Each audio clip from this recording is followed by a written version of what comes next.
ನಾವು ಕಾಣುವಂತಹ ಒಂದು ಸೆಟಪ್ ಅಲ್ಲ ಅಲ್ವಾ? ಎಸ್, ಆದ್ರೆ ಆಗ ಯಾವಾಗ ಬರಬಹುದು? ಈಗಾಗ್ಲೇ ಬಂದಿದೆ, ಅರ್ಜೆಂಟೀನಲ್ಲಿ ಬಂದಿದೆ. ಈಗಾಗಲೇ ಬಂದಿದೆ ಅಂತ ಹೇಳುವಾಗ ಎಲ್ಲಿದೆ ಅದು?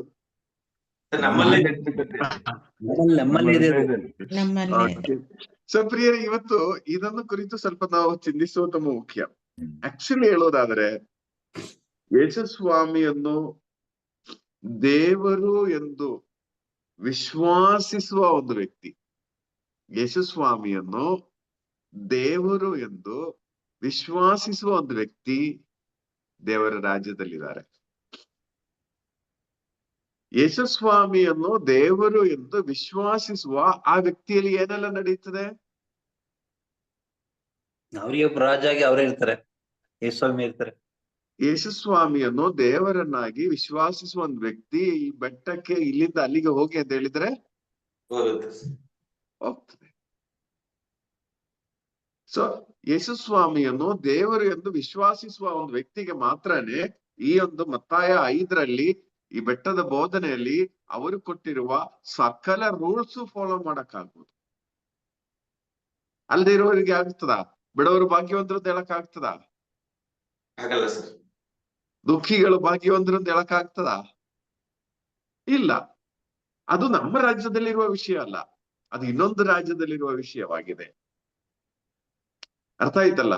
ಸೊ ಪ್ರಿಯರೇ, ನಾವು ಈಗ ಆ ರಾಜ್ಯದಲ್ಲಿ ಇದೆಯೋ ಇಲ್ವೋ? ಇದೀವಿ ಸರ್. ನಾವು ಈಗ ಆ ರಾಜ್ಯದಲ್ಲಿ ಇದ್ದೇವೆ, ಅಂದ್ರೆ ಎಂಟ್ರಿ ಆಗಿದ್ದೇವೆ. ಪೂರ್ಣವಾಗಿ ರೀಚ್ ಆಗಿದೆಯೋ ಇಲ್ಲೋ ನಾವು ಕಂಡುಹಿಡಿಯಬೇಕು. ಅರ್ಥ ಆಯ್ತಿಲ್ಲ? ಸೊ ಇದು ಕೆಜೆ ಸರ್ ಮತ್ತು ನೀವೆಲ್ಲ ಹೇಳಿದ ಹಾಗೆ ಇದೊಂದು ಆಧ್ಯಾತ್ಮಿಕ ರಾಜ್ಯ. ಭೌತಿಕವಾಗಿ ನಾವು ನೋಡುವ ಒಂದು ಫಿಸಿಕಲ್ ಆಗಿರುವ ರಾಜ್ಯ ಅಲ್ಲ, ಇದೊಂದು ಆಧ್ಯಾತ್ಮಿಕ ರಾಜ್ಯ. ಅದರಿಂದನೇ ಈ ಮುಂಜಾನೆ ಎದ್ದು ನಾವು ಪ್ರಾರ್ಥನೆಗೆ ಬರುವಾಗ ನಮ್ಮ ಕುಟುಂಬದಲ್ಲಿರುವವರು, ಸುತ್ತಮುತ್ತ ಇರುವವರು, ಇವರೆಲ್ಲ ಮೂರ್ಖರು. ಈ ಭೌತಿಕ ರಾಜ್ಯದಲ್ಲಿ ಈ ಮುಂಜಾನೆ ಎದ್ದು ಪ್ರಾರ್ಥಿಸುವಂತರ ಮೂರ್ಖತನ, ಆಧ್ಯಾತ್ಮಿಕ ರಾಜ್ಯದಲ್ಲಿ ಈ ಮುಂಜಾನೆ ಎದ್ದು ಪ್ರಾರ್ಥಿಸುವುದೇ ಒಂದು ಸ್ಟ್ಯಾಟ್ಯೂಟ್ಸ್ ನ ಭಾಗ, ಒಂದು ಗೈಡ್ ಲೈನ್ಸ್ ನ ಭಾಗ, ಒಂದು ಜೀವನದ ಭಾಗ. ಏನ್ ಹೇಳ್ತೀರಾ? ಆಧ್ಯಾತ್ಮಿಕ ರಾಜ್ಯ. ಪ್ರಿಯರೇ, ಇದೇ ಆಗಿದೆ ನಿಕೋದೇಮೋಸನಿಗೆ. ನಿಕೋದೇಮ ಅವರು ಯೇಸುಸ್ವಾಮಿ ಹತ್ರ ಬಂದ್ರು. ಯೋಹಾನನ ಶುಭ ಸಂದೇಶ 3ನೇ ಅಧ್ಯಾಯ 3ನೇ ವಾಕ್ಯದಲ್ಲಿ. ಇವತ್ತು ಶ್ರದ್ಧೆಯಿಂದ ನಾವು ಆಲಿಸೋಣ. ನಮ್ಗೆಲ್ಲ ಗೊತ್ತಿರೋ ವಿಷಯಗಳೇ. ಯೋಹಾನನ ಶುಭ ಸಂದೇಶ 3 ಓದುವಾಗ 3:2 ಓದಿದರೆ ಕ್ಲಾರಿಟಿ ಸಿಗ್ತದೆ. ಅವನು ಯಹೂದ್ಯರ ನಾಯಕರಲ್ಲಿ ಒಬ್ಬನು. ಒಂದು ರಾತ್ರಿ ಅವನು ಯೇಸುಸ್ವಾಮಿಯ ಬಳಿಗೆ ಬಂದು, ಗುರುದೇವ, ತಾವು ದೇವರಿಂದ ಬಂದ ಬೋಧಕರೆಂದು ನಾವು ಬಲ್ಲೆವು. ದೇವರು ತನ್ನೊಡನೆ ಇಲ್ಲದ ತಾವು ಎಲ್ಲಿಂದ ಬಂದವರು? ದೇವರಿಂದ ಬಂದವರು. ಬೋಧಕರೆಂದು ದೇವರಿಂದ ಬಂದ ಬೋಧಕರು. ಓದಿ ಬ್ರದರ್. ನಾವು ಬಲ್ಲೆವು.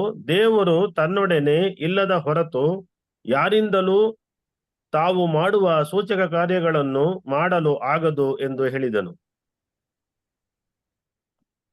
ಆಗ ಯೇಸು, ನಾನು ನಿನಗೆ ಸತ್ಯವಾಗಿ ಹೇಳುತ್ತೇನೆ, ಒಬ್ಬನು ಹೊಸದಾಗಿ ಹುಟ್ಟದಿದ್ದರೆ ಅವನು ದೇವರ ಸಾಮ್ರಾಜ್ಯವನ್ನು ಸೇರಲಾರ ಎಂದು ಹೇಳಿದನು.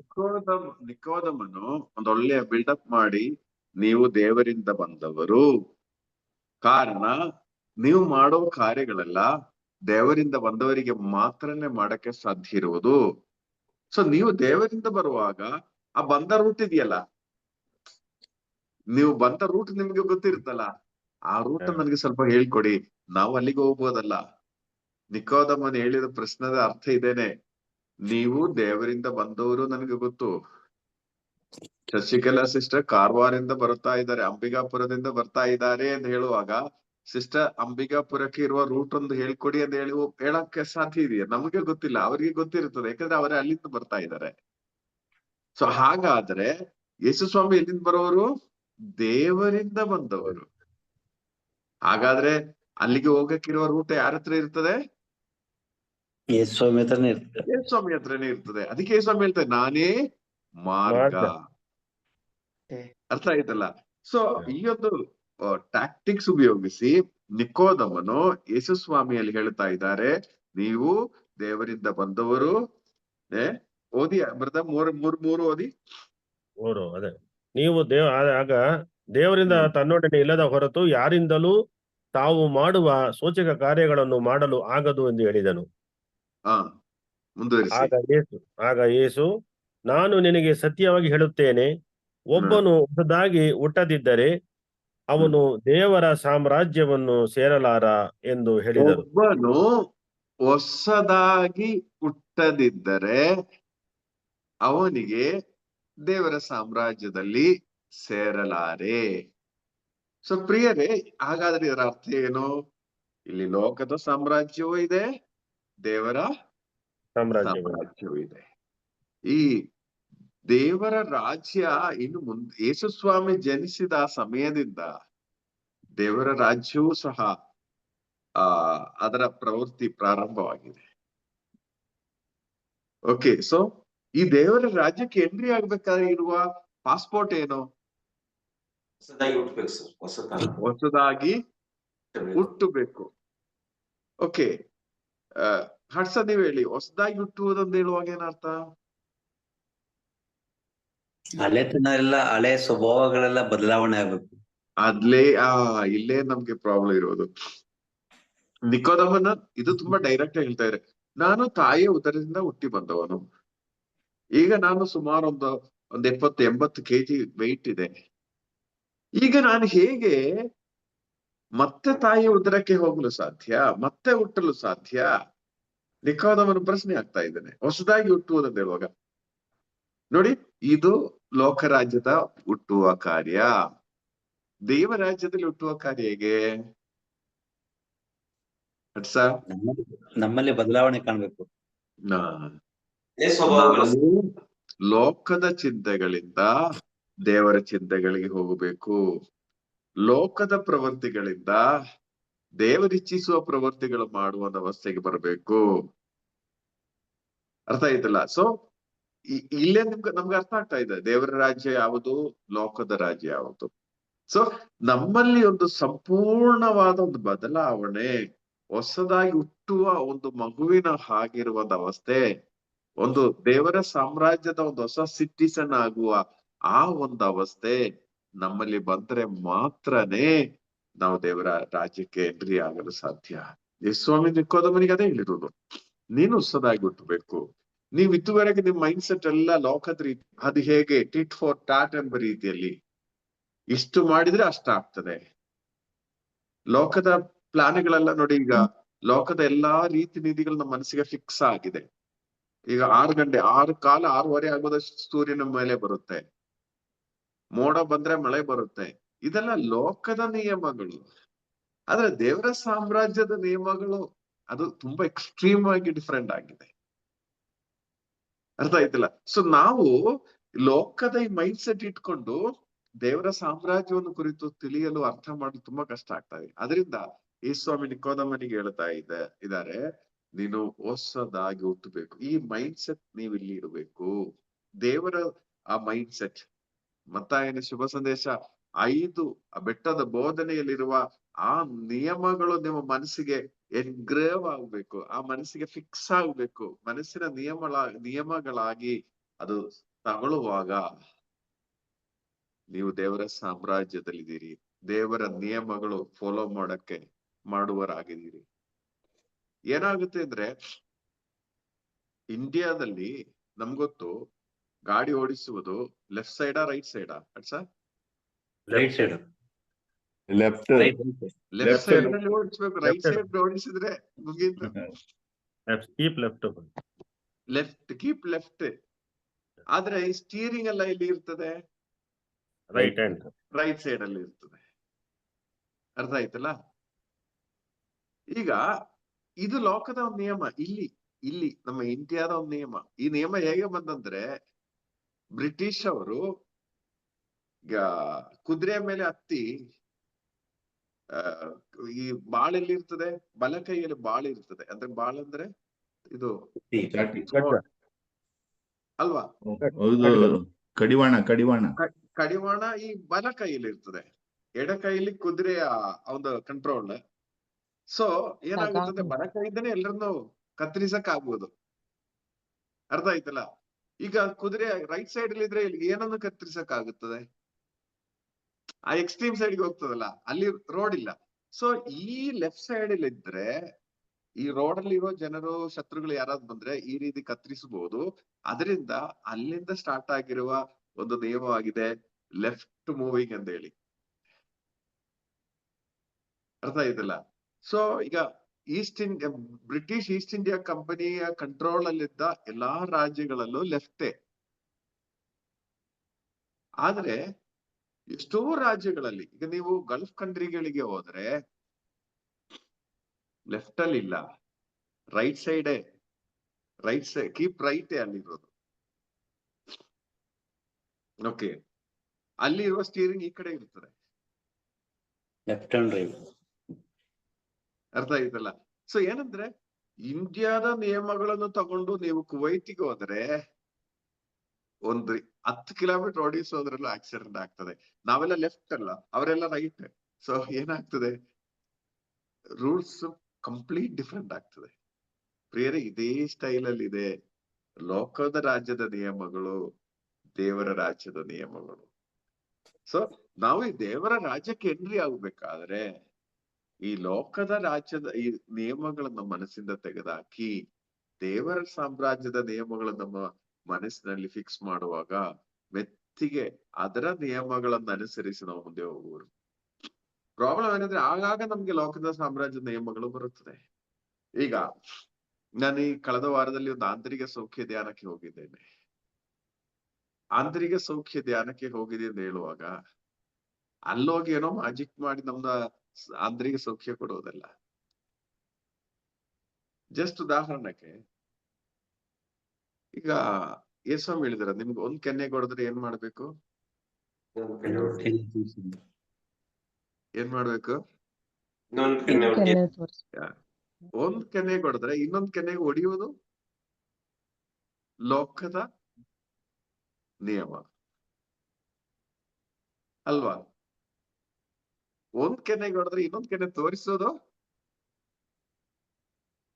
ದೇವರ ಸಾಮ್ರಾಜ್ಯದ ನಿಯಮ. ಅರ್ಥ ಆಯ್ತಲ್ಲ? ಇದೇ ಡಿಫ್ರೆಂಟ್ ಅಂತ ಹೇಳೋದು. ಈಗ ಈ ಆಂತರಿಕ ಸೌಖ್ಯ ಧ್ಯಾನ ಎಲ್ಲ ಅಟೆಂಡ್ ಮಾಡಿ ನಾವು ಮನೆಗೆ ಬರುವಾಗ ಮನೆಯಲ್ಲಿ ಈ ಲೋಕದ ರೀತಿಯಲ್ಲಿ ನಮ್ಗೆ ಒಂದ್ ಕೆನ್ನೆಗೆ ಹೊಡೆದು ಬಿಟ್ರೆ ನಾವೇನ್ ಮಾಡ್ಬೇಕು? ಕಷ್ಟಪಟ್ಟು ಒಂದು ವಾರ ಧ್ಯಾನ ಮುಗಿಸಿ ನಾನು ಬಂದಿದ್ದೇನೆ, ನಾನು ಇಷ್ಟು ಕಷ್ಟಪಟ್ಟು ಬಂದು ಬದಲಾವಣೆಯಾಗಿ ಬರುವಾಗ ನಾನು ಎಷ್ಟು ನನ್ನನ್ನು ಮನೆಯಲ್ಲಿರುವ ಎಷ್ಟು ಖುಷಿಯಲ್ಲಿ ನೋಡ್ಬೇಕು ಅಲ್ವಾ? ಅದ್ ಬದಲು ನನ್ಗೆ ಕೆನ್ನೆಗೆ ಹೊಡೆದಿದ್ದಾರೆ, ಬಿಡಕ್ಕಾಗತ್ತಾ? ಏನ್ ಮಾಡ್ಬೇಕು? ಪ್ರಿಯೆ, ಇಲ್ಲೂ ಸಹ ನಗು ನಗುತ್ತಾ ನಿಮ್ ಕೈಗೇನಾದ್ರೂ ಆಯ್ತಮ್ಮ ಎಂದು ಹೇಳೋದಾದ್ರೆ, ನೋವಾಯ್ತಾ ಅಂತ ಹೇಳುವ ಅವಸ್ಥೆ ನಮಗೆ ಬರೋದಾದ್ರೆ ನಾವ್ ಎಲ್ಲಿದ್ದೀವಿ? ದೇವರ ಸಾಮ್ರಾಜ್ಯದಲ್ಲಿದ್ದೀವಿ. ಅರ್ಥ ಆಯ್ತಲ್ಲ? ಲೋಕದ ರೀತಿಯಲ್ಲಿ ಆದ್ರೆ ಅಯ್ಯೋ ನಾವು ಅಲ್ಲೇ ಮಠ ಮಾಡುತ್ತೀವಿ, ಇಲ್ಲಿ ನಿಮ್ ಕೈಗೇನಾದ್ರೂ ಆಯ್ತಾ ಎಂದು ಹೇಳೋ ಒಂದು ರೇಂಜ್ ನಮ್ಮಲ್ಲಿ ಬರುವಾಗ ಅಲ್ಲಿ ಎಲ್ಲಾ ಸಮಸ್ಯೆಗಳು ಸೆಟ್ರೇಟ್ ಆಗ್ತದೆ, ಮತ್ತೆ ಆ ಕೈ ಎತ್ತಲ್ಲ ಅಲ್ವಾ? ಸೊ ಪ್ರಿಯರೇ, ಇದು ದೇವರ ರಾಜ್ಯದ ಒಂದು ರೀತಿ. ಪ್ರಾಬ್ಲಮ್ ಸೆಟಲ್ಮೆಂಟ್ ಎಲ್ಲ ಈ ರೀತಿ ಆಗಿರುತ್ತದೆ. ನಿಮ್ಗೆ ಒಂದ್ ವೇಳೆ ನೀವು ಒಂದು ಧ್ಯಾನ ಮುಗಿಸಿ ಬಂದ ನಂತರ, ಪ್ರಾರ್ಥನೆ ಮುಗಿಸಿ ಬಂದ ನಂತರ ನಿಮ್ ಮನೆಗೆ ಬರುವಾಗ ನಿಮ್ ಮನೆಯಲ್ಲಿರುವವರು ನಿಮ್ಮ ಮನೆಯವರ ಬಗ್ಗೆ ಸ್ವಲ್ಪ ಜಾಸ್ತಿ ಮಾತಾಡೋದಾದ್ರೆ ತುಂಬಾ ಕುದೀತದೆ ಅಲ್ವಾ ದಯಾಲ್? ನಿಜ. ಅಷ್ಟ ಆಯ್ತಾ? ನಮ್ಮ ಮನೆಯವರ ಬಗ್ಗೆ ಹೇಳಕ್ಕೆ ನೀವು ಯಾರು ಅಲ್ವಾ? ನಿಮ್ ಮನೆಯವರು ಹೇಗೆ ನಮ್ಗೆ ಗೊತ್ತು ಅಲ್ವಾ? ಈ ಸ್ಟೋರಿ ಎಲ್ಲ ಹೇಳೋದು ಯಾವ ರಾಜ್ಯ? ಲೋಕದ ಸಾಮ್ರಾಜ್ಯ. ದೇವರ ರಾಜ್ಯ ಆದ್ರೆ ಹೇಗೆ ಪರಿಣಾಮ ಡೀಲ್ ಆಗ್ತದೆ? ಏನು ಮಾತಾಡಕ್ಕೆ ಬರಲ್ಲ ಸರ್, ಎಲ್ಲರೂ ಸಹಿಸ್ಕೊಳ್ತೀವಿ. ಹೌದಾ ಅನ್ಕೊಂಡ್ ಎಲ್ಲೋ ಸಹಿಸಿದ್ರೆ ನೋಡಿ, ನೀವು ಅವ್ರ ಕಡೆ ನಿಲ್ತಾ ಇದ್ದೀರಿ, ಏನೇ ಆದ್ರೂ ನೀವು ಅವ್ರ ಕಡೆನೆ ನಿಲ್ಲುವರು, ನನ್ಗೆ ಗೊತ್ತು ಅಲ್ವಾ? ಅದು ಬರುತ್ತಲ್ಲ. ಸುಮ್ನಿದ್ರು ಬರ್ತದೆ ಸರ್. ಹಾಗೆ ಬರುವಾಗಲೂ ಸಹಿಸುವುದು. ಪ್ರಿಯರೇ, ಸಹನೆ ಅದರ ತುದಿಗೆ ರೀಚ್ ಆಗೋ ಒಂದು ರೇಂಜ್ ಬರುತ್ತದೆ. ಆ ರೇಂಜ್ಗೆ ಬರೋವರೆಗೆ ಈ ದೇವರ ಸಾಮ್ರಾಜ್ಯಕ್ಕೆ ಇರುವ ಟ್ರೈನಿಂಗ್ ಪಾಯಿಂಟ್ ಇದು. ಸುಮ್ನೆ ನಾವು ದೇವರ ಸಾಮ್ರಾಜ್ಯಕ್ಕೆ ರೀಚ್ ಆಗಲ್ಲ. ಈಗ ಈ ಸ್ಯಾಟಲೈಟ್ ಎಲ್ಲ ಮೇಲೆ ಕಳಿಸ್ತಾರೆ, ಅವರೊಂದು ಪ್ರತ್ಯೇಕವಾದ ಒಂದು ರೂಟ್ ಇದೆ. ಆ ರೂಟ್ ಅಲ್ಲಿ ರೀಚ್ ಆಗದೇ ಇದ್ರೆ ಏನಾಗುತ್ತೆ ಅಂದ್ರೆ, ಬೇರೆ ಚಿಕ್ಕ ಸ್ಯಾಟಲೈಟ್ ಕಳಿಸಿ ಅದನ್ನು ತಳ್ಳಿ ಕರೆಕ್ಟ್ ರೂಟಿಗೆ ಕರ್ಕೊಂಡು ಬರ್ತದೆ. ಆಗ ಮಾತ್ರ ಇದು ರೊಟೇಟ್ ಆಗೋದು. ಅದೇ ರೀತಿಯಲ್ಲಿ ನೋಡಿ, ಅದೇ ರೀತಿಯಲ್ಲಿ ನಾವು ಸಂಧರಾಗಲು ಕರೆಯಲ್ಪಟ್ಟವರು. ಒಂದು ವೇಳೆ ನಾವು ಸಂಧರಾಗೋ ರೂಟ್ ಅಲ್ಲಿ ಹೋಗದೇ ಇದ್ರೆ ಏನಾಗ್ಬೇಕು? ಕೆಲವು ಸಾಗಣೆಗಳು ಸ್ವಲ್ಪ ಈ ಕಡೆ ಆ ಕಡೆ ಇಳ್ಕೊಂಡು ಸಂಧರ ರೂಟಿಗೆ ಬರ್ಬೇಕು. ಈಗ ಮಂಡ್ಯದಿಂದ ಮೈಸೂರು ಬರ್ಬೇಕಾದ್ರೆ ರೂಟ್ ನಿಮ್ಗೆ ಗೊತ್ತು. ಅದರ ಬದಲು ಬೆಸಗರಹಳ್ಳಿ ರೂಟಿಗೆ ಹೋದ್ರೆ ಏನ್ ಮಾಡ್ಬೇಕು? ಇಳ್ಕೊಂಡು ಬರ್ಬೇಕು ಈ ರೂಟಿಗೆ. ಈಗ ಗೂಗಲ್ ಮ್ಯಾಪ್ ಎಲ್ಲ ಹಾಗೇನೆ ರೀಡೈರೆಕ್ಟಿಂಗ್ ಅಂತ ಹೇಳಿ ನಮ್ಗೆ ತುಂಬಾ ಕುಯ್ಕಿ ಹೊಡಿತಾ ಇರ್ತದೆ ಮೊಬೈಲ್ ಅಲ್ಲಿ, ನಾವೆಲ್ಲಾದ್ರೂ ಹೋಗೋದಾದ್ರೆ. ಅರ್ಥ ಆಯ್ತಲ್ಲ? ಸೊ ಈ ರೂಟ್ ತಪ್ಪಾಗಿದೆ, ಈ ರೂಟಿಗೆ ಬರ್ಬೇಕು ಅಂತ ಹೇಳಿ ಇಂತಹ ಕಷ್ಟಗಳು, ಸಹನಗಳು ನಮ್ಮ ಜೀವನದಲ್ಲಿ ಬರುತ್ತದೆ. ಆಗ ನಾವು ಹೇಗೆ ರಿಯಾಕ್ಟ್ ಮಾಡ್ಬೇಕು ದಯಾಲ್? ಅದನ್ನ ದೇವ ಸಾಮ್ರಾಜ್ಯ ಅನ್ನೋದೆಲ್ಲನೂ ಒಪ್ಕೊಂಡು ಸಹನೆಯಿಂದನೇ ಆ ರೀತಿ ಬರುವಾಗ ಈ ರೂಟಿಗೆ ಬನ್ನಿ ಅಂತ ಹೇಳುವಾಗ, ಓಹ್ ಥ್ಯಾಂಕ್ ಯು ಅಂತ ಹೇಳುವಂತ ಅವಸ್ಥೆ ಬರ್ಬೇಕು ತಾನೆ. ಖಂಡಿತ ಆದ್ರೆ ನಾವೇನ್ ಹೇಳ್ತೀವಿ? ಒಪ್ಕೊಳ್ಳಲ್ಲ ಸರ್. ಮೊದಲೇ ನಾವು ಒಪ್ಕೊಳ್ಳೋದು, ನಮ್ಗೆ ಗೊತ್ತಿದೆ ರೂಟ್ ಗೊತ್ತಿದೆ ಅಂತ ಏನೋ ಸ್ವಲ್ಪ ಇದ್ ಮಾಡ್ತೀವಿ. ಇಲ್ಲ, ನಾವು ಸಂತರಾಗೋ ರೂಟಲ್ಲಿ ಹೋಗುವವರು ಸ್ವಲ್ಪ ಲೋಕದ ರೂಟಿಗೆ ಹೋಗುವಾಗ, ನಮ್ಮ ಮನೆಯಿಂದನೇ ನಮ್ಗೆ ಕಿರುಕುಳ ಬರುವಾಗ ನಾವು ಅವರಿಗೆ ಥ್ಯಾಂಕ್ ಯು ಅಂತ ಹೇಳ್ಬೇಕಾದವರು ನಾವೇನ್ ಹೇಳ್ತೀವಿ? ಖರ್ಚು ಮಾಡ್ತೀವಿ. ಇರೋ ಸಿಸ್ಟಮೇ ಹಾಳು ಮಾಡ್ತೀವಿ ಅಲ್ವಾ? ನಮ್ಮನ್ನ ಆಕ್ಚುಲಿ ಇವ್ರು ಏನ್ ಮಾಡ್ತಾ ಇದ್ದಾರೆ? ನಾವು ಬೇರೆ ರೂಟಿಗೆ ಹೋಗ್ತಾ ಇದಾರೆ, ನಮ್ಮನ್ನು ಈ ಕಡೆಗೆ ಇಳಿತಾ ಇದ್ದಾರೆ. ಮೇನ್ ರೋಡಿಗೆ, MC ರೋಡಿಗೆ ಬನ್ನಿ ಅಂತ ಹೇಳಿ ನಮ್ಮನ್ನು ಇಳಿಯುವಾಗ ನಾವು ಅವರ ಮೇಲೆ ಕೋಪ ತೋರಿಸುವ ಅವಸ್ಥೆ ಬರುವಾಗ ಹೇಗೆ ತಾನೇ ನಾವು ದೇವರ ಸಾಮ್ರಾಜ್ಯಕ್ಕೆ ರೀಚ್ ಆಗಲು ಸಾಧ್ಯ ಅಲ್ವಾ? ನೀವು ಯಾರಿಗಾದ್ರೂ ನೀವು ಬ್ಯಾಂಗ್ಳೂರಿಗೆ ಹೋಗುವಾಗ ನೀವು ಯಾರ ಹತ್ರ ಹೇಳಿದ್ರು, ನೋಡಿ ಬ್ಯಾಂಗ್ಳೂರಿಗಿರೋ ರೋಡ್ ಯಾವುದು ಅಂತ ಹೇಳುವಾಗ, ಓ ಈ ರೋಡಲ್ಲ, ಇದು ಬೇರೆ ರೋಡ್ ಆಗಿದೆ, ನೀವು ಈ ರೋಡಿಗೆ ಬನ್ನಿ ಅಂತ ಹೇಳುವ ಡೈರೆಕ್ಷನ್ ಮಾಡುವವರಿಗೆ ನಾವೇನು ಉತ್ತರ ಕೊಡ್ತೀವಿ? ಅವ್ರಿಗೆ ಥ್ಯಾಂಕ್ ಯು, ಅಯ್ಯೋ ತುಂಬಾ ಥ್ಯಾಂಕ್ಸ್ ಅಂತೀವಿ. ತುಂಬಾ ಥ್ಯಾಂಕ್ಸ್ ಅಂತ ಹೇಳ್ತೀವಲ್ಲ. ಬೇರೆ ನಮ್ಮ ಮನೆಯಲ್ಲಿರುವವರು ಮಾಡೋದು ಇಷ್ಟೇನೆ. ನೀವು ಹೋಗೋ ರೂಟು ಸಂದರ ರೂಟ್ ಅಲ್ಲ, ನೀವು ಹೋಗೋ ರೂಟ್ ಬೇರೆ ರೂಟ್ ಆಗಿದೆ, ಅಲ್ಲಿಂದ ಈ ಕಡೆ ಬನ್ನಿ ಅಂತ ಹೇಳಿ ಸ್ವಲ್ಪ ಕಿರುಕುಳ ಕೊಡುವಾಗ ಅವರು ಜಸ್ಟ್ ಬಾಯಿ ಮಾತಲ್ಲಿ ಹೇಳ್ತಾ ಇದ್ದಾರೆ, ನೀವು ಡೈರೆಕ್ಟ್ ಈ ರೋಡ್ ಆ ಕಡೆ ಅಂತ ಹೇಳಿ. ನಮ್ಮ ಮನೆಯಲ್ಲಿ ತಳ್ಕೊಂಡೇ ಈ ಸಂದರ ರೂಟಿಗೆ ಕರ್ಕೊಂಡು ಬರ್ತಾ ಇದ್ದಾರೆ. ಆದ್ರೆ ನಾವೇನ್ ಮಾಡ್ತೀವಿ?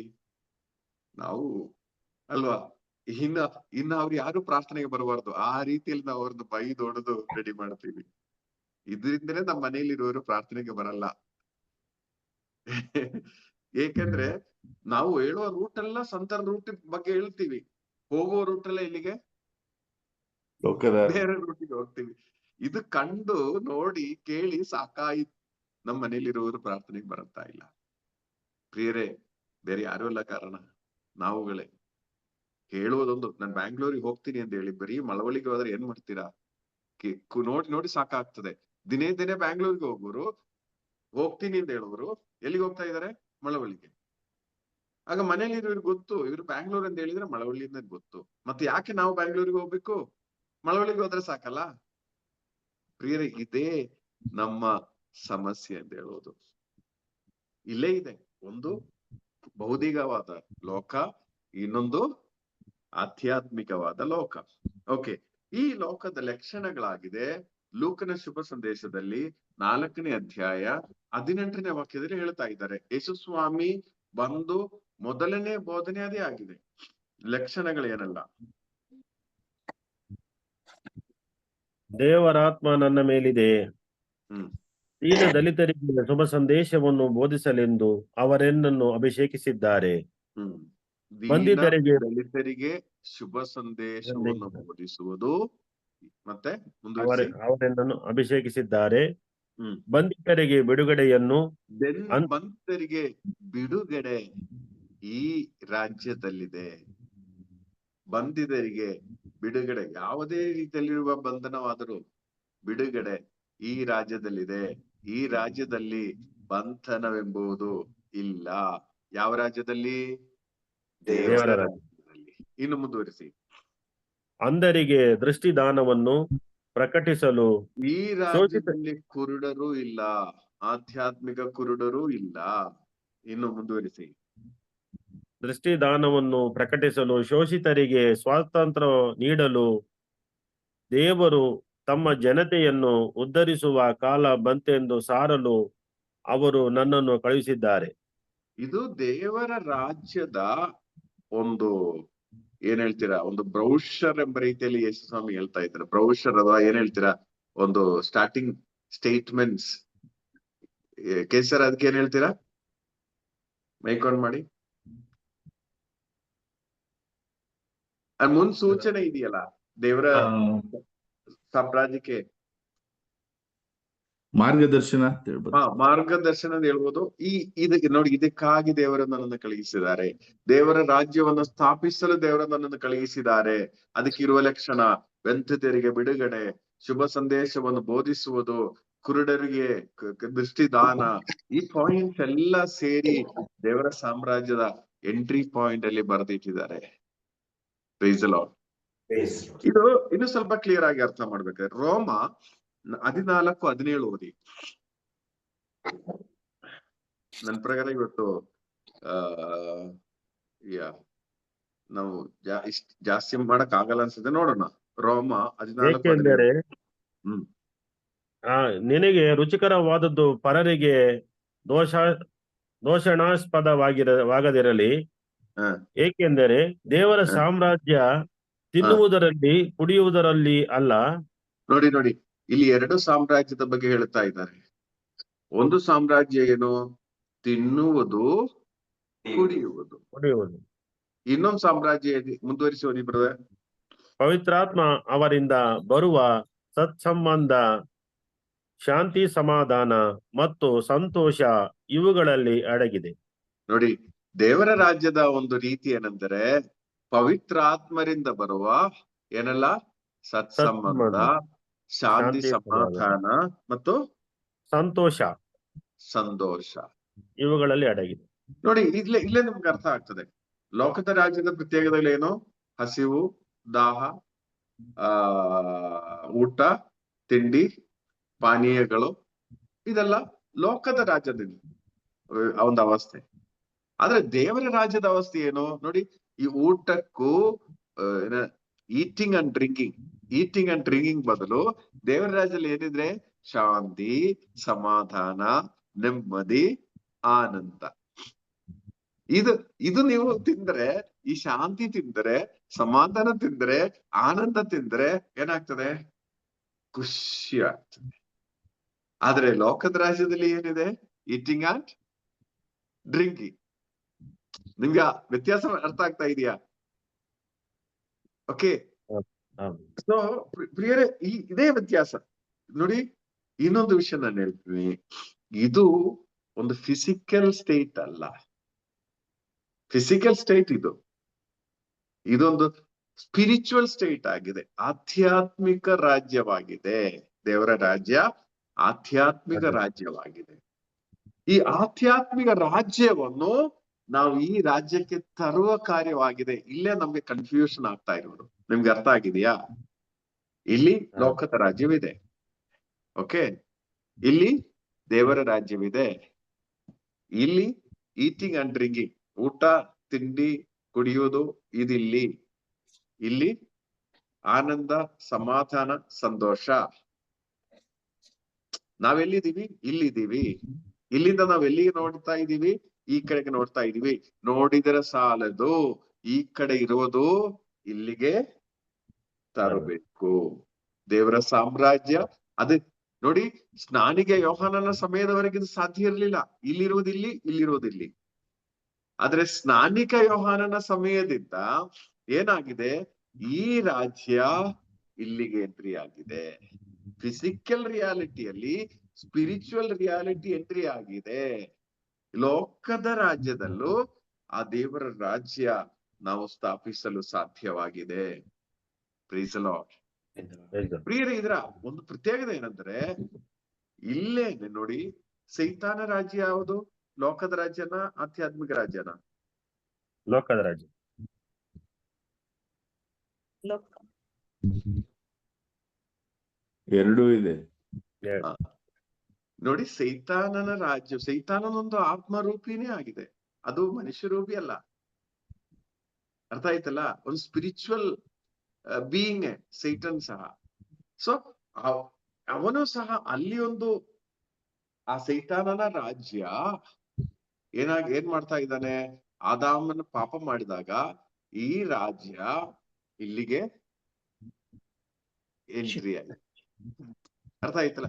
ಅದ್ರಿಂದ ಅವನು ಹೇಳ್ತಾ ಇದ್ದಾನೆ, ಈ ರಾಜ್ಯವೆಲ್ಲ ನನಗೆ ಕೊಡಲಾಗಿದೆ ಅಂತ ಹೇಳಿ. ಈ ಪಾಪದ ಮುಖಾಂತರ ಸೈತಾನನ ಆ ರಾಜ್ಯ ಇಲ್ಲಿಗೆ ಎಂಟ್ರಿ ಆಗಿದೆ. ಆದುದರಿಂದ ಆಗಿದೆ, ಯೇಸು ಸ್ವಾಮಿ ಈ ರಾಜ್ಯದಿಂದ ಇಲ್ಲಿಗೆ ಬಂದಾಗ ಸೈತಾನ್ ಏನ್ ಹೇಳ್ತಾ ಇದ್ದಾನೆ? ನಾನೇ ಇಲ್ಲಿನ ರಾಜ. ಅರ್ಥ ಆಯ್ತಲ್ಲ? ಈಗ ನಿಮ್ಗೆ ಈ ರಾಜ್ಯ ಬೇಕಾ? ನೀವು ಬಂದಿರೋದು ಇದಕ್ಕೆ ತಾನೆ. ನಿಮ್ಗೆ ಈ ರಾಜ್ಯ ಬೇಕಾ? ಒಂದ್ ಕೆಲಸ ಮಾಡಿ, ನನ್ನನ್ನು ಆರಾಧಿಸಿ, ಅಷ್ಟೇ. Simple matter. ಆದ್ರೆ ನಮ್ಗೆ ಗೊತ್ತು, ಯೇಸು ಸ್ವಾಮಿ ಏನೂ ಮಾತಾಡಿಲ್ಲ. ಮನುಷ್ಯನು ತಿನ್ನುವುದು, ಮನುಷ್ಯನು ಬದುಕುವುದು ರೊಟ್ಟಿಯಿಂದ ಮಾತ್ರವಲ್ಲ ಅಂದೇಳಿ ಈ ಸೈತಾನನನ್ನು ಅಲ್ಲಿ ಏನೋ ಯುದ್ಧ ಮಾಡಿಲ್ಲ ಯೇಸು ಸ್ವಾಮಿ. ಆದ್ರೆ 3 ವರ್ಷಗಳ ನಂತರ ಈ ಸೈತಾನನನ್ನು ಸೋಲಿಸಿ ಈ ರಾಜ್ಯ, ಈ ಲೋಕದ ರಾಜ್ಯದಲ್ಲಿ ದೇವರ ರಾಜ್ಯವನ್ನು ಸ್ಥಾಪಿಸಿ ನಂತರ ಶಿಷ್ಯರಿಗೆ ಹೇಳ್ತಾ ಇದ್ದಾರೆ, ಈ ಸಕಲ ಅಧಿಕಾರ ನನ್ನ ಕೈಯಲ್ಲಿದೆ. ಈಗ ನೀವು ಬೇರೆಯವರಿಗೆಲ್ಲ ಹೇಳಿ, ಈ ಈ ಈ ಲೋಕದಲ್ಲಿ ಎಲ್ರು ಹೇಳಿ, ಈ ಅಧಿಕಾರ ಸ್ಥಾಪಿಸಿ ಆಗಿದೆ, ಇನ್ನು ನೀವು ದೇವರ ರಾಜ್ಯದ ನಿಯಮಗಳ ಅನುಸರಿಸಬಹುದು ಎಂದೇಳಿ ಎಲ್ರಿಗೂ ಸಾರಿ ಎಂದೇಳಿ ಶಿಷ್ಯರಿಗೆ ಹೇಳುತ್ತಾ ಇದ್ದಾರೆ. Praise the lord. ಪ್ರಿಯರೇ, ಈ ಪಾಯಿಂಟ್ ಅರ್ಥ ಮಾಡಲು ಸ್ವಲ್ಪ ಕಷ್ಟ ಇದೆ. ನಾವು ಆಳವಾಗಿ ಧ್ಯಾನಿಸಿ ಇದು ನಮ್ಮದಾಗಿಸಬೇಕು. ಇಲ್ದೇ ಇದ್ರೆ ನಮ್ ಕನ್ಫ್ಯೂಷನ್. ಇದೆಲ್ಲ ಹೇಗ ಆಗುತ್ತದೆ ಬ್ರದರ್ ಎಂಬ ಪ್ರಶ್ನೆ ಬರುತ್ತೆ. ಲೋಕದ ರಾಜ್ಯದಲ್ಲಿ ದೇವರ ರಾಜ್ಯವನ್ನು ಸ್ಥಾಪಿಸಲು ಯೇಸು ಸ್ವಾಮಿ ಬಂದಿದ್ದಾರೆ, ಸ್ಥಾಪಿಸಿ ಆಗಿದೆ. ಈಗ ನಾವು ಅದರ ರಿಯಾಲಿಟಿ ನಮ್ಮದಾಗಿಸಬೇಕು. ಎಫೆಸದವರಿಗೆ ಬರೆದ ಪತ್ರದಲ್ಲಿ 6ನೇ ಅಧ್ಯಾಯ 10ನೇ ವಾಕ್ಯದಿಂದ ಓದುವಾಗ, ಕೊನೆಯದಾಗಿ ಪ್ರಭುವಿನ ಅನ್ಯೋನ್ಯತೆಯಲ್ಲಿ ಬಲಾಢ್ಯರಾಗಿರಿ. ಅವರ ಪರಾಕ್ರಮ ಶಕ್ತಿಯನ್ನು ಆಶ್ರಯಿಸಿರಿ. ಸೈತಾನನು ನಿಮಗೆ ಒಡ್ಡುವ ಕುತಂತ್ರಗಳ ವಿರುದ್ಧ ಅಚಲರಾಗಿ ನಿಲ್ಲಲು ನೀವು ಸಮರ್ಥರಾಗುವಂತೆ ದೇವರು ನೀಡುವ ಸಕಲ ಶಸ್ತ್ರಾಸ್ತ್ರಗಳನ್ನು ಧರಿಸಿಕೊಳ್ಳಿರಿ. ನೋಡಿ, ಈ ಲೋಕದಲ್ಲಿ ದೇವರ ರಾಜ್ಯವನ್ನು ಸ್ಥಾಪಿಸಲು ನೀವು ಸಮರ್ಥರಾಗಬೇಕಾದ್ರೆ ಹೇಗೆ ಸಾಧ್ಯ? ಸಕಲ ಶಸ್ತ್ರಾಸ್ತ್ರಗಳನ್ನು ಧರಿಸಬೇಕು.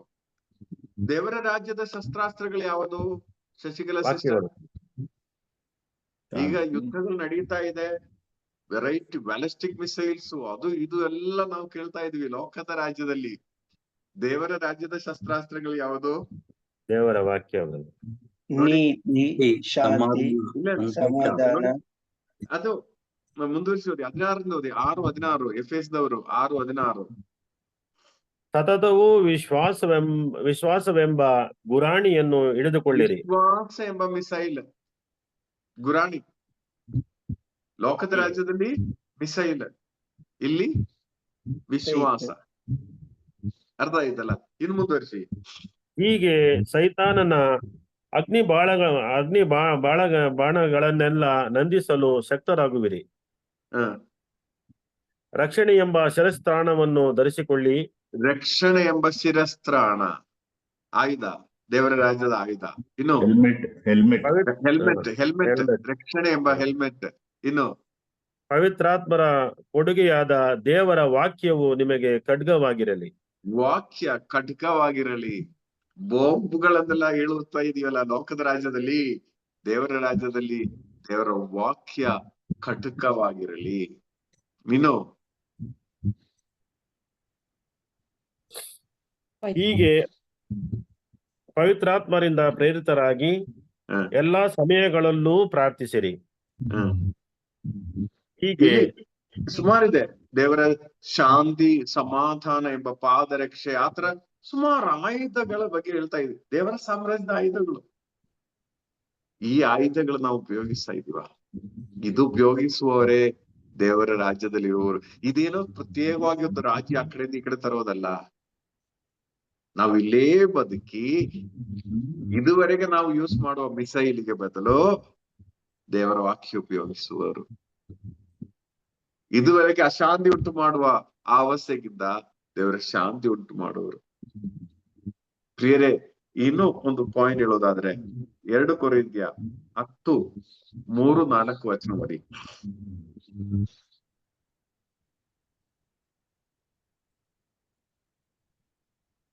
ನಾವು ಪ್ರಪಂಚದಲ್ಲಿ ಬಾಳುತ್ತಿದ್ದರೂ ಹ. ನಮ್ಮ ಹೋರಾಟ ಪ್ರಾಪಂಚಿಕ ಉದ್ದೇಶದಿಂದ ಕೂಡಿದ್ದಲ್ಲ.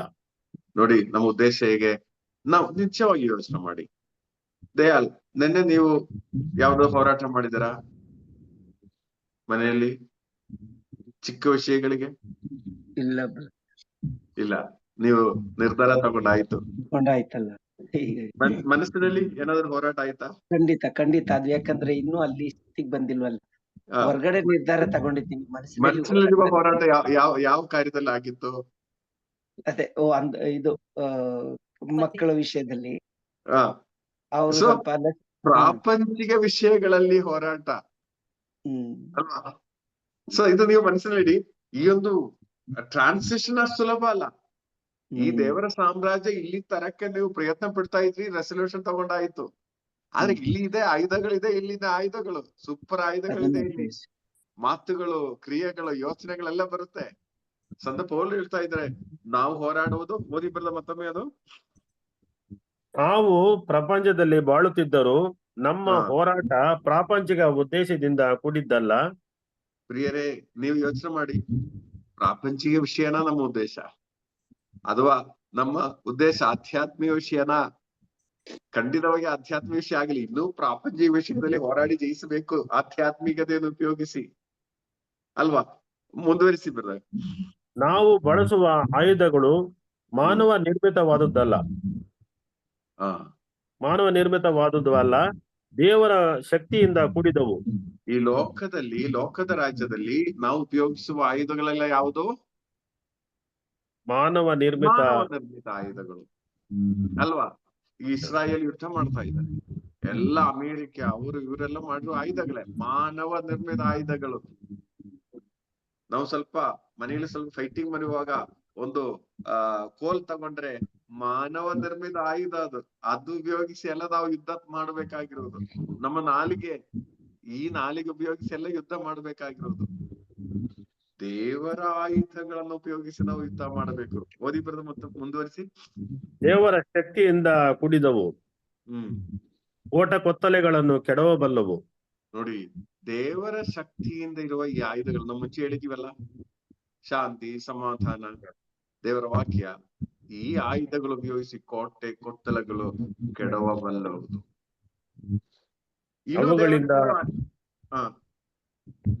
ಅವುಗಳಿಂದ ನಾವು ಎಲ್ಲಾ ಕುತರ್ಕಗಳನ್ನು ನಿರ್ಮೂಲ ಮಾಡಬಲ್ಲೆವು.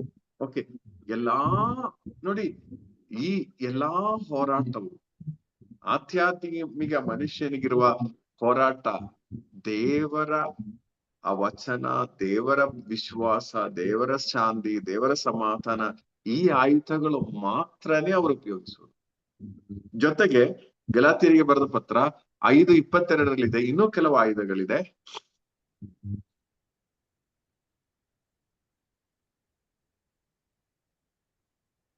ಪವಿತ್ರಾತ್ಮ ದತ್ತವಾದ ಸತ್ಫಲಗಳು ಯಾವುದೆಂದರೆ ಹ್ಮ್ ಪ್ರೀತಿ, ಆನಂದ, ಇನ್ನೊಂದು ಆಯುಧಗಳು, ಇನ್ನೊಂದು 9 ಆಯುಧಗಳು ಇಲ್ಲಿ ಬರ್ತಾ ಇದೆ. ಪ್ರೀತಿ, ಆನಂದ, ಆನಂದ, ಶಾಂತಿ, ಸಮಾಧಾನ, ಶಾಂತಿ, ಸಮಾಧಾನ, ಸಹನೆ, ಸಹನೆ, ದಯೆ, ಆ, ದಯೆ, ಸದ್ಗುಣ, ದಯೆ, ಸದ್ಗುಣ, ಪ್ರಾಮಾಣಿಕತೆ, ಪ್ರಾಮಾಣಿಕತೆ, ಸೌಜನ್ಯ, ಸೌಜನ್ಯ, ಸಂಯಮ, ಇಂಥವುಗಳೇ. ಸಂಯಮ. ನೋಡಿ, ಈ ಆಯುಧಗಳು ಎಫೆಸದವರಿಗೆ ಬರೆದ ಪತ್ರದಲ್ಲಿರುವ ಆ 7 ಆಯುಧಗಳಿದೆ. ಜೊತೆಗೆ ಈ 9 ಆಯುಧಗಳು ನಮ್ಮ ಆಯುಧಗಳಾದರೆ ನಾವು ದೇವರ ರಾಜ್ಯದಲ್ಲಿ ಯುದ್ಧಗಳು ಜಯಿಸಲು ಸಾಧ್ಯ. ಸೊ ಪ್ರಿಯರೇ, ನಾನು ಸ್ಟಾಪ್ ಮಾಡ್ತಾ ಇದ್ದೇನೆ. ನನ್ನ ಪ್ರಕಾರ ದೇವರ ರಾಜ್ಯ ಇನ್ನೊಂದು ದಿನಕ್ಕೆ ಎಕ್ಸ್ಟೆಂಡ್ ಮಾಡಬಹುದು, ದೇವರ ರಾಜ್ಯದ ಒಂದು ಅವಸ್ಥೆಗಳು. ಯಾಕೆಂದ್ರೆ ಇದು ನಾವು ಅರ್ಥ ಮಾಡಬೇಕು. ಅಷ್ಟು ಸುಲಭ ಅಲ್ಲ, ಸ್ವಲ್ಪ ಟಫ್ ಇದೆ. ನಮ್ ಪ್ರಾಬ್ಲಮ್ ಏನಂದ್ರೆ, ಈಗ ನನ್ನ ಲೆಫ್ಟ್ ಡ್ರೈವಿಂಗ್, ರೈಟ್ ಡ್ರೈವಿಂಗ್ ಹೇಳಿದೀವಲ್ಲ, ನಮ್ಮ ಮೈಂಡ್ ಸೆಟ್ ಅಲ್ಲಿ ಈ ನಿಯಮಗಳಿವೆ. ಆದ್ರೆ ನಾವ್ ಇನ್ನೊಂದು ರಾಜ್ಯಕ್ಕೆ ಹೋಗುವಾಗ ಈ ನಿಯಮಗಳೆಲ್ಲ ಫಾಲೋ ಮಾಡ್ಲೇಬೇಕು ಅಂತ ಹೇಳಿದ್ರೆ ಆಗುವುದಲ್ಲ. ಆ ರಾಜ್ಯದ ನಿಯಮಗಳು ಫಾಲೋ ಮಾಡಬೇಕು. ಆಗ ಮಾತ್ರ ಅಲ್ಲಿ ಬದುಕಲು ಸಾಧ್ಯ. ನಾನು ಈ ರಾಜ್ಯದ ನಿಯಮಗಳೇ ಫಾಲೋ ಮಾಡ್ತೀನಿ ಅಂತ ಹೇಳಿದ್ರೆ ನಾವು ಅಲ್ಲಿ ಆಕ್ಸಿಡೆಂಟ್ ಆಗಿ ಸತ್ತು ಹೋಗ್ತೀವಿ. ಸೊ ಪ್ರಿಯರೇ, ಯೇಸುಸ್ವಾಮಿ ಹೇಳುವ ಈ ಪಾಯಿಂಟ್ಸ್ ಅಲ್ಲಿ ದೇವರ ರಾಜ್ಯದಲ್ಲಿ ಬಂಧಿತರಿಗೆ ಬಿಡುಗಡೆ, ಕುರುಡರಿಗೆ ಕಣ್ಣು ದಾನ, ದೃಷ್ಟಿದಾನ ಎಲ್ಲ, ಅಂದ್ರೆ ಕೊರತೆ ಇಲ್ಲದೆ ಇರುವ ಜೀವನದ ಬಗ್ಗೆ ಹೇಳ್ತಾ ಇದ್ದಾರೆ. ಓಕೆ, ಆದ್ರೆ ಇದು ಆಧ್ಯಾತ್ಮಿಕ ರಾಜ್ಯ, ಇದು ನಾವು ಇಲ್ಲಿಗೆ ತರಬೇಕು. ಈಗ KJSR ದೇವರ ಸಾಮ್ರಾಜ್ಯ ಅಲ್ಲಿ ಸ್ಥಾಪಿಸುವಾಗ KJSR ನ ಸುತ್ತಮುತ್ತ ಇರುವವರೆಲ್ಲರೂ ಈ ಒಂದು ಸಾಮ್ರಾಜ್ಯದಲ್ಲಿ ಆಕರ್ಷಿತರಾಗಿ ಏನಾಗ್ತದೆ, ಇದೊಂದು ಕಮ್ಯುನಿಟಿ ಆಗಿ ಬಿಲ್ಡಪ್ ಆಗಿ ಬರುತ್ತದೆ. ಅದಕ್ಕೇನೆ ನೆನ್ನೆ ಮಚ್ಚಡ ಬ್ರದರ್ ಈ ಒಂದು ಸೆಲ್ ಗ್ರೂಪ್ ಬಗ್ಗೆ ಸ್ವಲ್ಪ ಒತ್ತು ಕೊಟ್ಟು ಹೇಳಿರೋದು. ನಾವು ದೇವರ ಸಾಮ್ರಾಜ್ಯ, ಯಾಕಂದ್ರೆ ನಮ್ಗೆ ಆ ಟೇಸ್ಟ್ ಸಿಕ್ಕಿದೆ. ಎಷ್ಟೋ ಜನರಿಗಿದ್ರೆ ಟೇಸ್ಟೇ ಇಲ್ಲ. ಟೇಸ್ಟ್ ಈಗ ನಾವು ಮುಂಜಾನೆ ಎದ್ದು ಬರ್ಬೇಕಾದ್ರೆ ಈ ಟೇಸ್ಟ್ ಇಲ್ದೇ ನಾವು ಬರ್ತಾ ಇರ್ಲಿಲ್ಲ. ಏನೋ ಸಿಗ್ತದೆ ನಮ್ಗೆ ಗೊತ್ತು, ದೇವರು ನಮ್ಮನ್ನು ಶಾಂತಿ, ಸಮಾಧಾನ, ನೆಮ್ಮದಿಯಿಂದ ತುಂಬುತ್ತಾರೆ, ನಮ್ಗೆ ಗೊತ್ತು. ಇದು ದೇವರ ಸಾಮ್ರಾಜ್ಯದ ರುಚಿ ಸ್ವಲ್ಪ ನಮ್ಗೆ ಗೊತ್ತಿದೆ.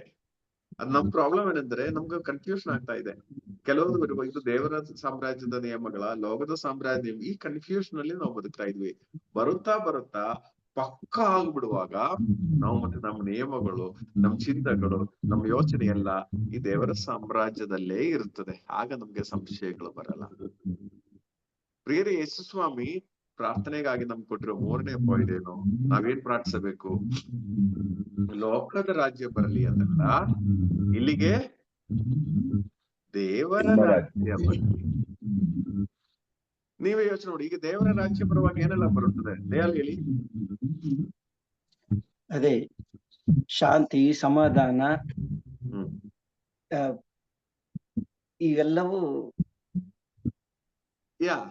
ದೇವರ ರಾಜ್ಯದಲ್ಲಿ ನಾವು ನಮ್ಮ ಮೈಂಡ್ ಸೆಟ್ ತುಂಬಾ, ಅಂದ್ರೆ ಅದರಲ್ಲಿ ಬದಲಾಯಿಸಬೇಕು. ಈಗ ಉದಾಹರಣಕ್ಕೆ ನೋಡಿ, ಜಸ್ಟ್ ಅದು ಎಕ್ಸಾಂಪಲ್ ಹೇಳಿ ಮುಗಿಸ್ತೀನಿ. ಈ ಸಾಸಿವೆ ಕಾಳು ನೋಡಿದವರು ಯಾರೆಲ್ಲ ಇದ್ದಾರೆ? ಎಲ್ಲರೂ ನೋಡಿದ್ದಾರೆ. ಮಸ್ಟರ್ಡ್ ಸ್ಮಾಲ್, ನೀವು ಎಷ್ಟು ಸೈಜ್ ಬರುತ್ತದೆ? Very small, which is very, ತುಂಬಾ ಕಷ್ಟ ಅದನ್ನ ಒಂದು ಇಟ್ಕೊಳ್ಳಕ್ಕೆ. ಒಂದ್ ಗಿಡ ಅಷ್ಟೇ ಅಲ್ವಾ? ಎಷ್ಟು ಒಂದು ಫೀಟ್ ಹೈಟ್ ಬರುತ್ತಾ? ಅಷ್ಟೇ ಅದು 1 ಫೀಟ್ ಹೈಟ್ ಬರುತ್ತೆ. ಕೆಲವೊಂದು ದೊಡ್ಡದಾಗಿ ಬರ್ತದೆ. ಅದೇ ದೊಡ್ಡದಂದ್ರೆ ಅದ್ರಲ್ಲೂ ವೆರೈಟಿ ಇದೆ. ಒಂದ್ 2 ಫೀಟ್ ಬರುತ್ತೆ. ಈ ಇಸ್ರಾಯೇಲ್ ನಲ್ಲಿ ನೋಡಿದರೆ ಅದೊಂದು ದೊಡ್ಡ ಗಿಡ ಆಗ್ತದೆ, ದೊಡ್ಡ ಬೆಳೀತದೆ. ಅದು ಇಸ್ರಾಯೇಲ್ ಅಲ್ಲಿ ನಿಜ. ಆದ್ರೆ ಇಲ್ಲಿ ನಮ್ ಕಡೆ ತುಂಬಾ, ಅದೇ ನಮ್ಮ ದೃಷ್ಟಿಯಲ್ಲಿ ನಾವು ಕಾಣುವುದು ಒಂದ್ ಚಿಕ್ಕ ಗಿಡ. ಅರ್ಥ ಆಯ್ತಲ್ಲ? ಸೊ ನಾವು ಸಾಸಿವೆ ಕಾಳೆಂದು ಹೇಳುವಾಗ ನಮ್ಮ ಮೈಂಡ್ ಸೆಟ್ ಅಲ್ಲಿ ಬರುವುದೇನೋ ಇದೇನೆ.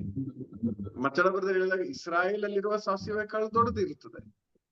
ನಾವ್ ಇದಿಟ್ಕೊಂಡು ಯೇಸುಸ್ವಾಮಿ ಹೇಳಿದ್ರು ಅರ್ಥ ಮಾಡಕ್ ಆಗ್ತದ? ಇಲ್ಲ, ಕೆಲವೊಂದು ವಿಷಯದಲ್ಲಿ. ಅರ್ಥ ಆಯ್ತಲ್ಲ? ಸೊ ಈ ಲೋಕದ ರಾಜ್ಯದಲ್ಲಿ ದೇವರ ಸಾಮ್ರಾಜ್ಯವನ್ನು ಇಲ್ಲಿ ತರುವಾಗ ನಮ್ಗೆ ಸ್ವಲ್ಪ ಕನ್ಫ್ಯೂಷನ್ ಬರುತ್ತೆ. ಇದೇನಾ ಅದೇನಾ, ಈ ಕನ್ಫ್ಯೂಷನ್ ಅಲ್ಲಿ ಈಗ ನಾವು ಆಗಿದ್ದೀವಿ. ಈ ಕನ್ಫ್ಯೂಷನ್ ನಾವು ರೆಕ್ಟಿಫೈ ಮಾಡಿ ದೇವರ ಸಾಮ್ರಾಜ್ಯದ ಆ ನಿಯಮಗಳಿಗೆ ಒಳಪಡುವ ಅವಸ್ಥೆ ಬರುವಾಗ ಆ ದೇವರ ಸಾಮ್ರಾಜ್ಯದ ಸಕಲ ಐಶ್ವರ್ಯವು ನಮ್ಮದಾಗುತ್ತದೆ. Praise the lord. ಪ್ರಿಯರೇ, ಸೊ ಈ ಒಂದು ಮಹಾ ಕಾರ್ಯ ಇದೇ ಮುಖ್ಯ. ಯೇಸು ಸ್ವಾಮಿ 3ನೇ ಪಾಯಿಂಟ್ ಆಗಿ, ಅಂದ್ರೆ ಮುಖ್ಯ ಪಾಯಿಂಟ್ ಆಗಿ ಹೇಳಿರೋದು, ಫಸ್ಟ್ ಪರಲೋಕದಲ್ಲಿರುವ ನಮ್ಮ ತಂದೆಯೇ, ನಿಮ್ಮ ರಾಜ್ಯ ನಿಮ್ಮ ನಾಮ ಪೂಜಿತವಾಗಲಿ. ಅದು ಒಂದು ಸ್ಟೇಟ್ಮೆಂಟ್. ಅದಾದ್ಮೇಲೆ ಬಂದಿರುವ ಮುಖ್ಯವಾದ ಒಂದು ಪ್ರಾರ್ಥನೆ ಆಗಿದೆ, ನಿಮ್ಮ ರಾಜ್ಯ ಬರಲಿ, ಇಲ್ಲಿರುವ ದೇವರ ರಾಜ್ಯ ಇಲ್ಲಿಗೆ ಬರಲಿ. ಪ್ರಿಯರೇ, ಇದು ಪ್ರಾರ್ಥಿಸಿ ನಾವು ತಗೋಬೇಕಾಗಿರೋ ಒಂದು ವಿಷಯ. ಇದು ನಾವು ಸುಮ್ಮನೆ ನಾವು ಇದರಲ್ಲಿ ಪ್ರಾರ್ಥಿಸಿದ್ರೆ ಆಗಲ್ಲ. ಅರ್ಥ ಮಾಡಿ, ಇದುವರೆಗೆ ನಾವು ಪರಲೋಕದಲ್ಲಿರೋ ಪ್ರಾರ್ಥನೆ ಮಾಡುವಾಗ ಈ ದೇವರ ಸಾಮ್ರಾಜ್ಯದ ಡೆಪ್ತ್ ನಾವು ಎಷ್ಟರ ಮಟ್ಟದಲ್ಲಿ ನಾವು ಅರ್ಥ ಮಾಡಿದೀವಿ. ಇದು ನಾವು ಅರ್ಥ ಮಾಡಿ ನಾವು ಆಗಿರ್ಬೇಕಾಗಿರೋದು ದೇವರ ಸಾಮ್ರಾಜ್ಯದಲ್ಲಿ ಆಗಿದೆ. ಇದಾಗ್ಬೇಕು. ಇದಕ್ಕಾಗಿ ಯೇಸು ಸ್ವಾಮಿ ನಮಗೆ ಪ್ರಾರ್ಥನೆಯನ್ನು ಕಲಿಸಿಕೊಟ್ಟಿದ್ದಾರೆ. ಈ ದೇವರ ಸಾಮ್ರಾಜ್ಯದ ಬಗ್ಗೆ ಇನ್ನೂ ಸ್ವಲ್ಪ ಆಳವಾಗಿ ನಾವು ಬರುವ ವಾರದಲ್ಲಿ ತಿಳಿಯೋಣ. Praise the Lord. KJ sir. Praise the Lord sir. Praise the lord ಪ್ರಿಯರೇ. ಇವತ್ತು ನಮಗೆ ಅದೇ ಮತ್ತಾಯ 6:10 ಆ 3 ವಿಚಾರಗಳಲ್ಲಿ ಕೊನೆಯ ವಿಚಾರ ಅಂದ್ರೆ ನಮ್ಮ ತಂದೆ, ಸ್ವರ್ಗದಲ್ಲಿ ನಮ್ಮ ತಂದೆಯೇ, 2 ದೇವರ ನಾಮ, ನಿಮ್ಮ ನಾಮ, 3ನೇದು ನಿಮ್ಮ ರಾಜ್ಯ, ದೇವರ ರಾಜ್ಯ. ಇದನ್ನ ಕುರಿತು ನಮಗೆ ವಿವರಿಸ್ಕೊಟ್ಟಿದ್ದಾರೆ. ಇದನ್ನ ಹೇಗೆ ಅರ್ಥ ಮಾಡ್ಕೋಬೇಕು ಅಂತ ಹೇಳಿ. ಸೊ ಯೇಸುವನ್ನು ದೇವರೆಂದು ವಿಶ್ವಾಸಿಸುವ ಪ್ರತಿಯೊಬ್ಬ ವ್ಯಕ್ತಿ ಈ ದೇವರ ರಾಜ್ಯದಲ್ಲಿ ಇದ್ದಾರೆ. ಸೊ ಅಂತಹ ವ್ಯಕ್ತಿಗೆ ಮಾತ್ರ ಬೆಟ್ಟದ ಮೇಲಿನ ಬೋಧನೆಯನ್ನ ಜೀವಿಸ್ಲಿಕ್ಕೆ ಸಾಧ್ಯ, ಅದನ್ನ ಹೃದಯದಲ್ಲಿ ಬರೆದುಕೊಂಡು ಜೀವಿಸ್ಲಿಕ್ಕೆ ಸಾಧ್ಯ. ಸೊ ಅಂತವ್ರು ಮಾತ್ರ ನಾವು ಬಡವರು ಭಾಗ್ಯವಂತರು, ನಾವು ಶಾಂತಿವಂತರು ಇಂತೆಲ್ಲ ಹೇಳಲಿಕ್ಕೆ ಸಾಧ್ಯ ಆಗ್ತದೆ. ನಿಕೋದೇಮಸನು ಕೂಡ ಯೇಸು ಸ್ವಾಮಿಯ ಬಳಿ ರಾತ್ರಿ ಸಮಯದಲ್ಲಿ ಬಂದಾಗ ಅಲ್ಲಿ ಯೇಸು ಸ್ವಾಮಿ ಕ್ಲಿಯರ್ ಮಾಡ್ಕೊಡ್ತಾರೆ ಅವನಿಗೆ. ಅಂದ್ರೆ ಲೋಕದಲ್ಲಿ ಹುಟ್ಟೋದು, ಸ್ವರ್ಗ ರಾಜ್ಯದಲ್ಲಿ ದೇವರ ರಾಜ್ಯದಲ್ಲಿ ಹುಟ್ಟೋದು. ಸೊ ಹೊಸದಾಗಿ ಹುಟ್ಟಿದಿದ್ದರೆ ಆತನ ದೇವರ ರಾಜ್ಯಕ್ಕೆ ಸೇರಲು ಸಾಧ್ಯವಿಲ್ಲ. ಅಂದ್ರೆ ದೇವರ ರಾಜ್ಯಕ್ಕೆ ಪ್ರವೇಶಿಸಬೇಕಾದ್ರೆ ನಮ್ಗಿರುವ ಪಾಸ್ಪೋರ್ಟ್ ಹೊಸದಾಗಿ ಹುಟ್ಟಬೇಕು ಅಂತ. ಅಂದ್ರೆ ಲೋಕದ ಚಿಂತೆಗಳಿಂದ ನಮ್ಮ ಚಿಂತೆಗಳೆಲ್ಲ ದೇವರ ಚಿಂತೆಗಳ ಕಡೆಗೆ ಬರಬೇಕು. ಲೋಕದ ಮೈಂಡ್ ಸೆಟ್ ನಿಂದ ನಾವು ಸ್ವರ್ಗ ಸಾಮ್ರಾಜ್ಯದ ಮೈಂಡ್ ಸೆಟ್ಗೆ ನಾವು ಬರಬೇಕು ಅಂತೇಳಿ. ಸೊ ಅದಕ್ಕೆ ಉದಾಹರಣೆಯಾಗಿ ನಾವು ನಮ್ಮ ದೇಶದಲ್ಲಿರುವ ನಿಯಮ, ಎಡಗಡೆ ಚಲಿಸೋದು, ಮತ್ತೆ ಈ ಒಂದು ನಿಯಮನ ನಾವು ನಮ್ಮ ದೇಶದಲ್ಲಿ ಮಾತ್ರ ಬಳಸಬಹುದೇ ವಿನಃ ಬೇರೆ ದೇಶದಲ್ಲಿ ಅದನ್ನ ಬಳಸಲಿಕ್ಕೆ ಸಾಧ್ಯ ಇಲ್ಲ. ಒಂದ್ ವೇಳೆ ಬೇರೆ ದೇಶದಲ್ಲಿ ಕೂಡ ಅದನ್ನ ಬಳಸಕ್ ಹೋದ್ರೆ ನಾವು ಆಕ್ಸಿಡೆಂಟ್ ಆಗ್ತದೆ. ಸೊ ಆ ನಿಯಮ, ನಮ್ಮ ನಿಯಮ ಅಲ್ಲಿ ನಡೆಯೋದಿಲ್ಲ. ಸೊ ಹಾಗಾಗಿ ಈ ದೇವರ ರಾಜ್ಯ ಕೂಡ ಅದೇ ರೀತಿಯಾಗಿ ದೇವರ ರಾಜ್ಯದಲ್ಲಿ ನಾವು ಜೀವಿಸ್ಬೇಕಾದ್ರೆ ಅಲ್ಲಿಯ ನಿಯಮಗಳಿಗೆ ನಾವು ಹೋಗಿಕೊಳ್ಬೇಕು, ಅಲ್ಲಿಯ ನಿಯಮಗಳನ್ನ ನಾವು ಅಳವಡಿಸ್ಕೊಳ್ಬೇಕು. ಲೋಕದ ನಿಯಮಗಳು ಅಲ್ಲಿ ನಡೆಯೋದಿಲ್ಲ. ಅಂದ್ರೆ ಈ ದೇವರ ರಾಜ್ಯ ಒಂದು ಆಧ್ಯಾತ್ಮಿಕ ರಾಜ್ಯವಾಗಿದೆ, ಲೋಕದ ರಾಜ್ಯ ಅಲ್ಲ. ಕಾಣುವಂತಹ ಭೌತಿಕ ರಾಜ್ಯ ಅಲ್ಲ ಇದು ಆಧ್ಯಾತ್ಮಿಕ ಒಂದು ಸ್ಪಿರಿಚುವಲ್ ರಾಜ್ಯವಾಗಿದೆ ಅನ್ನೋದು ತಿಳಿಸ್ಕೊಟ್ಟಿದ್ದಾರೆ. ಹಾಗೆ ನಾವು ಈ ಲೋಕದಲ್ಲಿ ಜೀವಿಸ್ತಾ ಇದ್ದೇವೆ, ಆದ್ರೂ ಸ್ವರ್ಗದ ನಿಯಮಗಳನ್ನ ನಾವು ಅನುಸರಿಸಿ ನಾವು ಜೀವಿಸ್ಬೇಕು. ಸೊ ಇದೊಂದು ಹೋರಾಟವೇ. ಈ ಹೋರಾಟದಲ್ಲಿ ಏನಾಗ್ತದೆ ಅಂತ ಹೇಳಿದ್ರೆ ನಮ್ಮನ್ನ ತಿದ್ದಲಿಕ್ಕೆ, ಈಗ ನಾವು ಬೆಂಗಳೂರಿಗೆ ಹೋಗೋರು ಮಳವಳ್ಳಿಗೆ ಹೋದ್ರೆ ಏನಾಗ್ತದೆ, ನಮ್ಮ ಮನೆಯವ್ರಿಗೆ ಗೊತ್ತಾಗ್ತದೆ ಇವನು ಬೆಂಗಳೂರಿಗೆ ಹೋಗಿಲ್ಲ ಮಳವಳ್ಳಿಗೆ ಹೋಗ್ತಾ ಇದ್ದಾನೆ. ಸೊ ಆವಾಗ ಅಲ್ಲಿ ಬರ್ತದೆ, ತಿದ್ದುವಿಕೆ ಬರ್ತದೆ. ಸೊ ಆ ಕೆಲಸವನ್ನ ನಮ್ಮ ಮನೆಯವರು ಮತ್ತು ಇತರರು ನಮಗೆ ಮಾಡ್ತಾ ಇದ್ದಾರೆ. ಬಾಹ್ಯಾಕಾಶಕ್ಕೆ ಒಂದು ಉಪಗ್ರಹನ ಕಳಿಸ್ಬೇಕಾದ್ರೆ ಅದು ತನ್ನ ಪಥವನ್ನ ತಪ್ಪಿದ್ರೆ ಅದನ್ನ ತನ್ನ ಪಥಕ್ಕೆ ತರ್ಲಿಕ್ಕೆ ಇನ್ನೊಂದು ಉಪಗ್ರಹವನ್ನ ಕಳಿಸಿ ನಿಧಾನಕ್ಕೆ ಸ್ವಲ್ಪ ಅದನ್ನ ಪಥಕ್ಕೆ ತರಬೇಕಾಗ್ತದೆ. ಅದೇ ರೀತಿಯಲ್ಲಿ ಮನೆಯವರು ಮಾಡುವ ಕೆಲಸ ಅದೇ ಆಗಿದೆ. ನಾವು ಬೆಂಗಳೂರು ಹೋಗ್ತೀನಿ ಅಂತ ಮಳವಳ್ಳಿಗೆ ಹೋದ್ರೆ ಅದು ಸರಿ ಇಲ್ಲ, ಬೆಂಗಳೂರು ಈ ಕಡೆ ಅಲ್ವಾ ಅಂತ ಹೇಳುವ ಒಂದು ಕಾರ್ಯ ನಮಗೆ ಸಿಗ್ತದೆ. ಸೊ ಅದೇ ರೀತಿ ದೇವರ ರಾಜ್ಯಕ್ಕೆ ಮಾರ್ಗ ಅಂದ್ರೆ ಪ್ರವೇಶ ಮಾರ್ಗ ಲೂಕನ ಶುಭ ಸಂದೇಶ 4:18 ನಮ್ಗೆ ವಿವರಿಸ್ಕೊಟ್ಟಿದ್ದಾರೆ. ಸೊ ದೇವರ ಸಾಮ್ರಾಜ್ಯದಲ್ಲಿ ಏನೆಲ್ಲ ಇದೆ, ಅಲ್ಲಿ ಬಂಧನ ಎಂಬುದು ಇಲ್ಲ, ಕುರುಡುತನ ಇಲ್ಲ. ಅದು ಯಾವುದೇ ಕುರುಡುತನ ಅಂದ್ರೆ ಆಧ್ಯಾತ್ಮಿಕ ಕುರುಡುತನ ಇರೋದಿಲ್ಲ.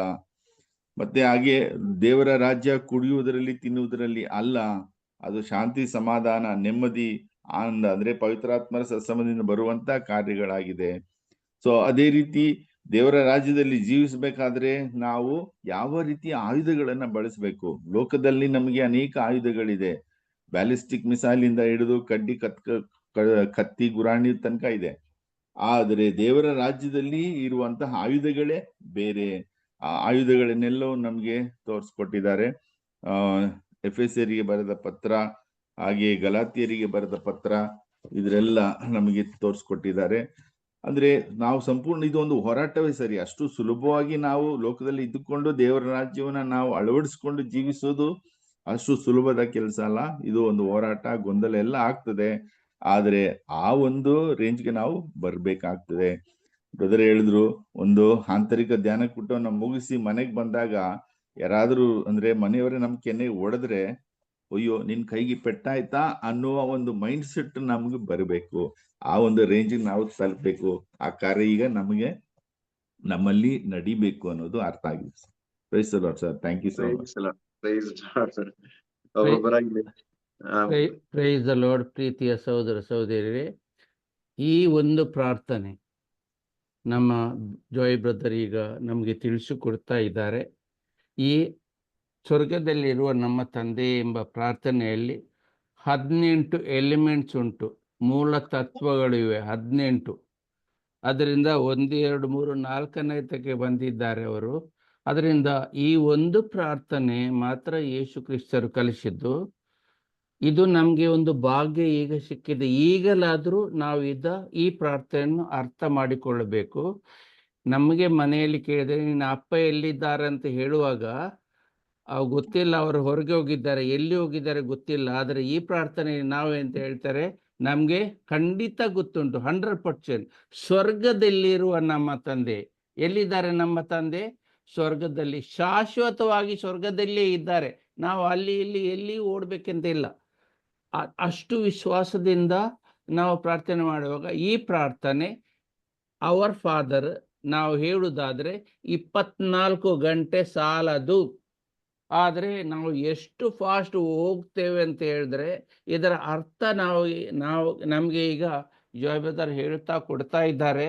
ನಾವು ಅದನ್ನು ಒಳ್ಳೆ ರೀತಿಯಲ್ಲಿ ಧ್ಯಾನ ಮಾಡಿ ಅರ್ಥ ಮಾಡಿ ಅದರ ಒಂದಿಗೆ ಮೊದಲನೇದಾಗಿ ನಮ್ಮ ಸಂಬಂಧ ರಿಲೇಶನ್ಶಿಪ್ ಅಂತ ತೋರಿಸ್ತಾರೆ. ನಮ್ಮ ತಂದೆ ಅಂತ ಹೇಳುವಾಗ ತಂದೆಯೊಡನೆ ನಮ್ಮ ರಿಲೇಶನ್ಶಿಪ್ ತೋರಿಸ್ತಾರೆ. ಮತ್ತೆ ಸ್ವರ್ಗದಲ್ಲಿರುವ ಅಂದರೆ ನಾವು ರೆಕಗ್ನೈಸ್ ಮಾಡ್ತೇವೆ ಅವರು ಸ್ವರ್ಗದಲ್ಲಿ ಇದ್ದಾರೆ ಖಂಡಿತ ಅಂತ ಹೇಳಿ. ಹಲ್ಲೋಡ್ ಬಿ ದೈ ನೇಮ್ ಎಂದರೆ ಎಡೋರೇಷನ್, ನಾವು ಅವರಿಗೆ ವರ್ಷಿಪ್ ಮಾಡ್ತೇವೆ. ಎಲ್ಲದಕ್ಕೂ ಗೂಢಾರ್ಥಗಳಿವೆ. ನಾವು ಅವರ್ ಫಾದರ್ ಎಷ್ಟು ಫಾಸ್ಟ್ ಆಗಿ ಹೇಳಿಬಿಡ್ತೇವೆ, ಏನು ಚಿಂತಿಸುವುದಿಲ್ಲ, ಏನು ಯೋಚಿಸುವುದಿಲ್ಲ.